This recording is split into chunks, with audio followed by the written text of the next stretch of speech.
Top les amis, alors on continue Bezrat Hashem. Kvod Abriot, honoré.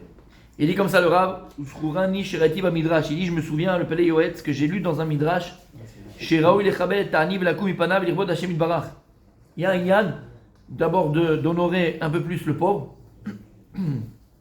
et de se lever devant lui, de se lever devant un pauvre. Il dit, d'où on apprend ça? Il y a écrit dans Télim, Ki Amod Limin Evion. Il dit David Amelech, parce que je me lève Limin Evion devant le Evion. Le Evion, c'est qui le Evion?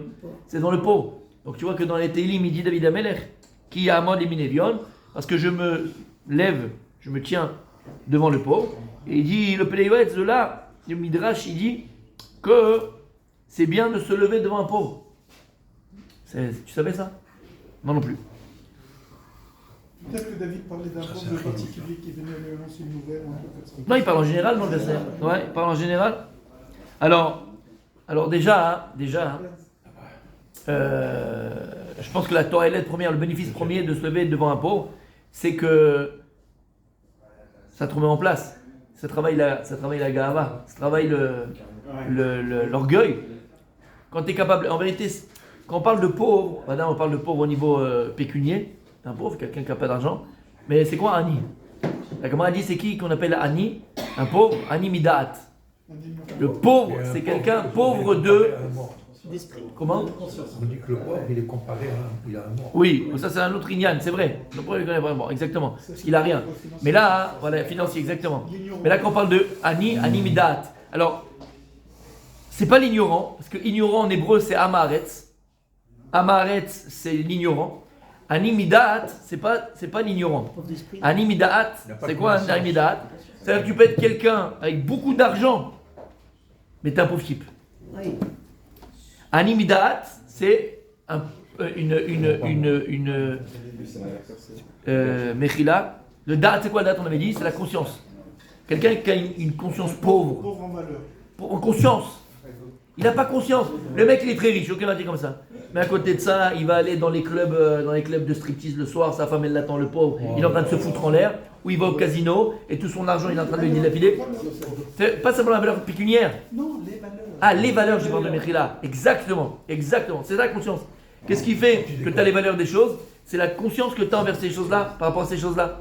Et donc, un Ani, la Tawa te dit, un vrai pauvre, c'est quelqu'un qui a Ani Midat, quelqu'un qui a une petite conscience. Pauvre dans la conscience, il n'a pas conscience.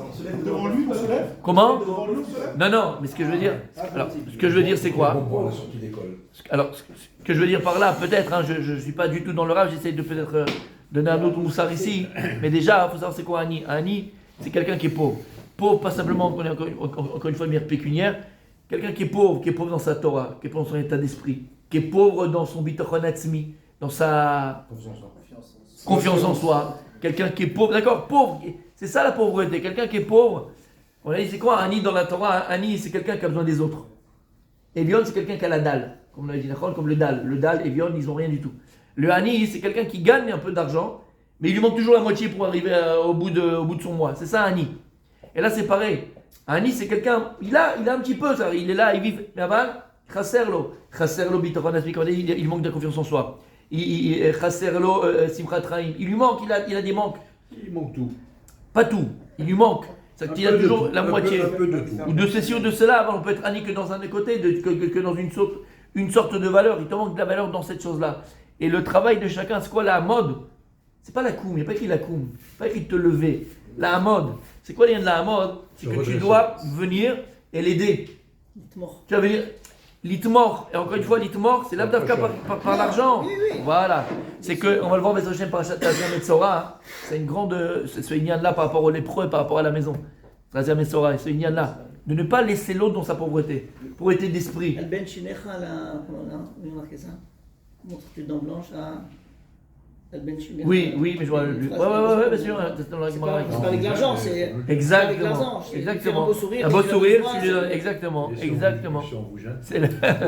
Blainara. En quoi ça l'aide de se lever devant le pauvre? Non, c'est de ce qu'on parlait. Là, je fais la mode, pas la koum. Là, on n'est plus en train de dire la koum. Là, il parle. La mode, ça fait quoi la mode? C'est ne reste pas indifférent et va l'aider. Si tu vois que tu as un ami qui fait n'importe quoi, Bémet, il est pauvre, il manque ses valeurs. valeur familiale, valeur de famille ou valeur n'importe quelle valeur qui peut lui manquer, t'as un mode. C'est quoi ta mode? Lève-toi et va l'aider. Qu'est-ce que tu vas te dire? Oui, mais moi je suis pas assez, je peux pas. Tu peux l'amener ce que tu es, ton expérience, tu peux l'amener de ta conscience, tu peux l'amener de ta Torah. Vous avez dit quelque chose qui m'a très touché. S'il vous plaît. Si quelqu'un, parce que je vais poser la question pour moi, Oui. si quelqu'un n'a pas besoin de tes conseils, ne lui en donne pas. D'accord, Emet. Donc, ça vient un petit peu contredire. Non, il a fait non, un conseil, il a dit non. de donner, c'est quoi? Moi j'ai un copain, on va dire, voilà, il Pas de nom, pas c'est de toujours nom. travaillé par sa femme, on va dire. Ouais. C'est toujours le même. Il est pauvre en. Emet. Je t'ai déjà dit ce qu'il fallait faire. Donc je veux le voir, je lui donne des conseils. Ouais. Non, Georges et la Cohen. non. Je fais quoi alors? Je frappe moi ça va. Non. C'est quoi la mode alors? Ouais, j'ai un copain. C'est un Marocain du Maroc. La vérité, c'est un Marocain. Mais Emet. Après, vous dites que je dis des C'est quoi bêtises. la mode? C'est quoi la T'as vu mode? comment il parle? Ah oui, Ta non, vie mais privée ne le Marocain, regarde qu'est-ce pas. qu'il se fait? Après, ils disent qu'ils exagèrent toujours sur les Marocains. Mais regarde-moi ça. Arrête comme la perte, on ça dit que c'est. C'est pas vrai.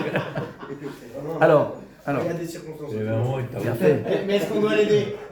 Ça dit que c'est deux choses différentes. Il y a, par exemple, quelqu'un qui est, même au niveau financier, dans la difficulté. Imagine quelqu'un au niveau financier dans la difficulté, d'accord? Et cette personne, elle refuse d'être aidée. Elle refuse d'être aidée. Ça peut arriver. Il dit non, je n'ai pas besoin. Ok? Tu as 1 milliard, je te dis 1 milliard de moyens, 1 milliard de moyens de l'aider de manière différente et indirectement. Comment? Tu vas faire les courses, tu lui poses les courses devant la porte. Ça, c'est aussi un problème Les financier. machins. Je parle financier. Ah, que financier? La personne, attends, je te dis un exemple. La personne, elle veut pas être aidée, elle veut pas. Elle a pour 10 000 raisons. Tu as 1 milliard d'autres moyens de pouvoir l'aider. On est d'accord. Pareil, la personne a un problème Shalom Bait, un problème avec elle de j'aime bien ce Bitor Natsmi, confiance en soi. Ouais. Problème, n'importe quel problème. La personne, comme je t'ai dit, si elle t'a pas demandé un conseil, ne lui conseille pas. Elle t'a pas demandé. Exact. Ok. Mais tu as un autre moyen de pouvoir l'aider. Tu lui donnes pas de conseil. Tu lui apprends. Sans alors il y a l'exemple exactement. Il y a ça, j'ai pas pensé à ça pour monter l'exemple. Tu montes l'exemple, ça c'est vrai. Mais pas que. Tu peux comment on appelle ça? Tu peux lui enseigner. C'est-à-dire, tu vas pas lui donner un conseil, mais tu lui proposes d'étudier, d'apprendre, de s'asseoir. C'est pas un conseil que tu lui donnes, c'est une étude. Tu parles en général. Tu comprends ce que ça veut dire? C'est pas que tu vas lui dire et tu vas venir lui donner un conseil, voilà comme ça il faut que tu fasses. Non, viens on fait une Gemara. Tu fais une Gemara et dans la Gemara on parle de la femme, de l'autre, de machin, du budget. Tu comprends? Après, qu'est-ce qui va avec? Mais tu l'as enseigné, tu le montres. Tu as 10 000 moyens d'influencer sur les autres, 10 000 moyens de donner aux autres, même si la personne ne veut pas recevoir de toi. 10 000, même un enfant, même une femme, même un homme, même un mari. Comment? Ça fait le conseil, faut pas faire les conseils. Mais quand tu viens, comment on appelle ça, comme le curé du village, en train de faire son sermon, eh ben, il n'acceptera pas, ou l'autre c'est. Alors, fais autrement. Avec le au restaurant, vous faites une discussion, et dans la discussion, tu peux vous échanger des choses. Ça rentre. Mais pas en tant que conseil. Tu comprends ce que ça veut dire? Ok. Il a fait. Et j'avais dit pourquoi? Parce que des fois, le conseil, si tu n'as pas demandé, ça peut te retourner contre toi. Il a fait. En tout cas, ici, la Nekuda que je vais voir avec vous ce matin, peut-être ici, on parle de quoi encore une fois? Ani, on parle Ani Midat. On parle Ani, quelqu'un, il y a des gens, comme on dit, la bracha qu'on fait, la deuxième bracha, si je ne me trompe pas, oui, dans la Amida. C'est laquelle? La deuxième. Après les trois, La La deuxième. deuxième. Après les 5. Non, deuxième. Magan Avram. C'est la première, ça. C'est la première. Non, Ben Chayamiti. Yafé, Mechaya Metim, c'est la deuxième. Yafé Meot. Et comment tu fais la bracha, mon rabbi? Non, avant. Richard? Tu commences Baruch. Non. C'est la troisième. Non, c'est Magan Abraham, elle commence. C'est la fin, c'est Magan Abraham, elle commence. La troisième, c'est Atakadosh. C'est vraiment les trois premières, il faut dire Kamel. La deuxième, comment était Chotem, la bracha? Baruch Ata Hashem. Baruch Ata Hashem. Comment tu dis, Richard? Mechaye Ametim. Et encore une fois, c'est au présent. Mechaye Ametim ou Mechaye Ametim. Où les Mechaye Ametim? Il sera, mais pas, c'est au passé. Et au futur, si Dieu Hashem, il va faire revivre les morts. Pourquoi on dit au présent Mechaye Ametim? Parce qu'Akadosh Baruch Techaven al Atzmecha Gam. Tu as la kavana sur toi, Mechaye Ametim. Les morts vivants, tu connais les morts vivants? Ils sont là, mais ils sont pas là. Ils ont une vie de fantôme. C'est des fantomas en masse. T'as compris ça, Mechaya Metim. Et c'est ça la bracha. Mechaya Metim, c'est et tu le vois des fois. Les gens ils sont éteints. Ils ont qu'une valeur, ils ont aucun chemin, aucun derrière, ils ont clou. Et il va à un séminaire de Horaïta, d'Orachaim, comment ça s'appelle là-bas. ou nidlak. Tu vois que le type il est allumé. Tu l'as allumé, Mechaya Metim. Et sa vie elle change du tout au tout. Ça y est, il sait c'est quoi la femme, c'est quoi son mari, elle sait c'est quoi ses enfants, c'est quoi l'essentiel, c'est quoi secondaire. Mechaya Metim. Donc Mechaya Metim, Vadaï qu'on parle, si Dieu veut que Dieu il fera, Bezrat Hashem, Akadosh Borou il va faire revivre les morts. Amen. D'accord, Biata Mashiach. Avant on parle d'Arsa au présent, Mechaya Metim. Des fois tu ressens pas en toi, tu as écouté un chidouche, ou tu as vécu quelque chose de beau, quelque chose de fort, et tout d'un coup, tu sens une nouvelle énergie en toi. C'est Mechaya Metim. C'est Mechaya Metim, c'est Mamash, une résurrection des morts. C'est que tu te ramènes la vie. Alors là, c'est pareil. Il dit le Rav, on a essayé d'extrapoler un tout petit peu, mais lui, il dit de se lever donc devant les... On a dit pourquoi c'est important alors, mais il dit de se lever devant aussi quelqu'un qui est pauvre. Et pauvre, encore une fois, pauvre au niveau d'argent, mais pauvre par rapport à toi, c'est-à-dire qui est plus pauvre que toi. Tu es plus intelligent, tu as plus de Torah, tu as plus de quelque chose, tu as plus que lui. D'accord? Parce que tu peux avoir l'orgueil quand tu es capable de te lever devant n'importe quel Ben Adam, et lui donner le kavod à n'importe quel Ben Adam, parce qu'il est Adam, parce que c'est un humain, parce que c'est un être humain, parce il a quoi? C'est vrai que la Torah, elle interdit de laisser un Restez debout tout le temps. un homme pendu, chazé shalom. On n'a pas le droit de laisser la névéla, on n'a pas le droit de laisser le cadavre, le corps d'un homme pendu chez Mishmor. On n'a pas le droit, tu vas le détacher, tu vas l'enterrer. Lama, la Torah le dit, qui Tselem Elokim, parce qu'il a un Tselem Elokim, parce qu'il a l'image d'Hachem. Et c'est de laisser un homme pendu, chazé shalom, c'est être pogéa dans le kavod d'Hachem. C'est venir ici déshonorer l'honneur de Dieu. Et c'est ça qu'il faut avoir à l'esprit. Lama ta mechabet tabriot. Pourquoi aussi on a vu par rapport aux qualités qu'il a, tout ce que tu veux. Ok, mais c'est quoi le inyan? C'est quoi la notion profonde d'honorer chaque être humain? Chaque être humain. Pourquoi? Qui betzelem elokim. Exactement. L'humain, il a été créé à l'image de Dieu. Dans ses midot, dans ce qu'il a Kadosh Baruch Hu. Et c'est ça qu'on doit être mechabed. L'image de Dieu, ça interdit de mépriser n'importe quel être humain. Parce qu'il a été fait. Ad kedekar que c'est important. Ad kedekar que c'est important. Behemet, d'être mechabed kol abriot. Kol abriot. C'est que le Kohen Gadol, qui n'a pas le droit de s'impurifier pour les morts, la seule chose où il a le droit de s'impurifier pour un mort, c'est quoi? Pour le mort.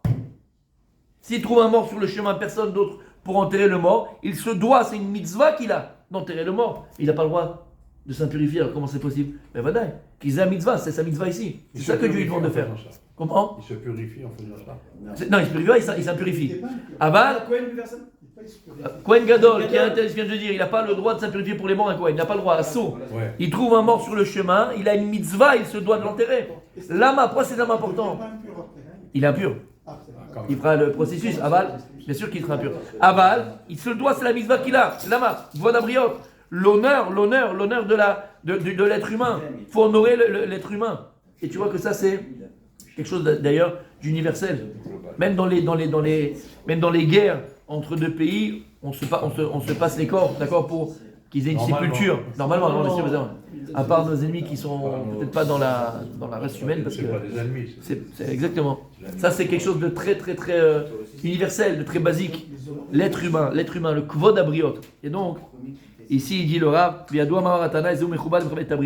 et il dit la personne qui est véritablement. Comment? Mais nous, on les honore. Qui? Ceux qui ne rentrent pas à l'école. Alors, tu peux faire un marché avec eux, mais à la fin, tu dois honorer. On ne ressent pas nos ennemis. Surtout ne pas ressembler à nos ennemis. Nous, on n'a pas. Non, mais il ne faut pas les honorer. Non, on parle des morts, on parle des cadavres. Non, je parle de ceux qui ne rentrent pas à l'école. Ben voilà. Bien sûr, tu fais un marché avec eux. Ah bah là, à la fin, il faut enterrer même les morts de tes ennemis. On ne ressent pas nos ennemis. On doit enterrer les morts de nos ennemis. C'est comme ça. Parce que nous, on a le Tselem Elokim. On n'est pas des animaux. Je parle d'honorer les ennemis, tous les ennemis. Honorer. Non, tu ne vas pas honorer ton ennemi. Je te parle des corps, on parlait des corps. Si tu as la guerre, tu dois honorer. Honorer quelqu'un parce qu'il a l'image d'Hachem. Oui, même eux. Même eux, il a un Tselem Elokim. Le corps, en tout cas, il faut que tu l'enterres. S'il est Tu mort. ne veux pas le brûler ou le faire n'importe quoi avec. Et il termine le Rav, quelqu'un qui est véritablement Raoui, à qui on doit honorer, c'est quelqu'un qui lui-même honore les êtres humains. Amechabed et Tabriot ou Amechubad. Celui qui honore les autres, Behemet, quel qu'il soit, comme j'ai dit, l'homme échané, la couleur de la peau, la religion, la taille, le poids, l'homme échané, la briout. D'accord? Ça, c'est vrai ce qu'on dit. D'accord? Amechabed et Tabriot ou Mechubad. C'est lui la personne qui est véritablement Mechubad. Mais Lama, il est Mechubad. Encore, c'est Mida qui est Mida, parce qu'il a à l'esprit.